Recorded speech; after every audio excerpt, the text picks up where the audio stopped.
वक्त था 5:11 on 10th May at the time of Fajr. Field marshal Syed Asim Munir ने बुनियानुम मरसूस की आयत पढ़ी और भारतीय जारहियत के जवाबी वार में दुश्मन के गरूर और तकब्बुर को खाक में मिला दिया। इन्नल्लाह युहिब्बुल्लज़ीना युक़ातिलूना फी सबीलिही सफ़्फ़न कअन्नहुम बुनियानुम मरसूस। महशर का है मंजर हर जाने, यूमन की ज़मीं थर्राई। 10 मई 2025 को क्या हुआ था? ठीक एक साल बाद बोल न्यूज ने खुसूसी नशरियात में भारतीय शिकस्त की जिल्लत को जहनों में ताज़ा कर दिया।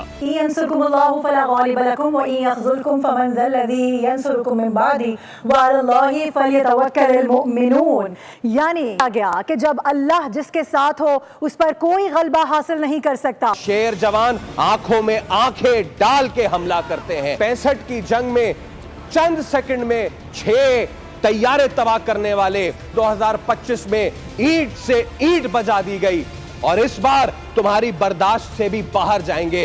और यूं ऑपरेशन बुनियानुम मरसूस का आगाज हो गया।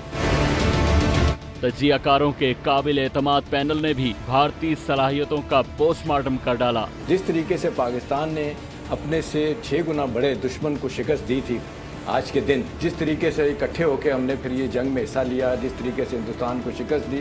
महीने पहले आप पे हमला किया और अब वो ऑपरेशन सिंदूर का नैरेटिव और वो ड्रामा जो अभी तक चला रहा है। इंडिया की फितनतुल हिंदुस्तान और फितनतुल खवारिज के जरिए एयरफोर्स ने किस तरह उन्हें नॉर्थ टू साउथ दिखाया, साउथ टू नॉर्थ दिखाया। तमाम चीज़ें हैं जो पाकिस्तान ने हासिल की मार्का हक में बाकायदा तौर पे भारत का मुकाबला करने और अपनी डेटरेंस को इस्टेब्लिश करने के बाद।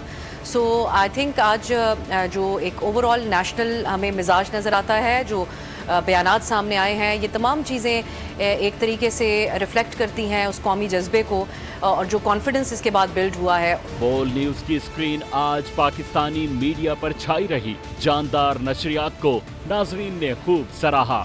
जुनून है मैदान में, अल्लाह का लश्कर आता है।